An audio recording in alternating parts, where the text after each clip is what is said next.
Hey everyone, so I'm going to be showing you how to do a full factory reset on an iPad. So you go ahead and click on settings, which is the gray wheel.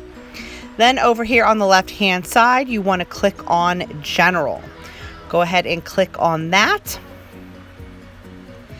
Then what you're going to do is go all the way down to where it says reset. Click on reset.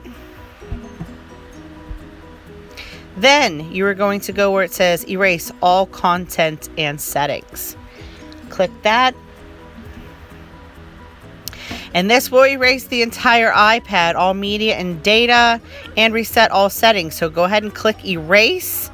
Then it asks you again to confirm, erase iPad. Are you sure you want to continue? Go ahead and click erase again.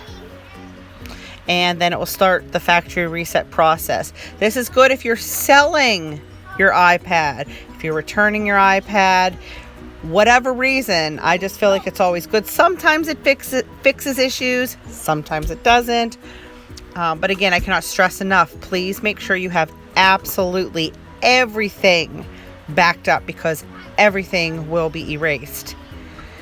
So it's going to go through the process. You'll see the Apple logo appear again on the screen. Sometimes this can take a while, depending on how much you had on your iPad. So I'm going to fast forward the video.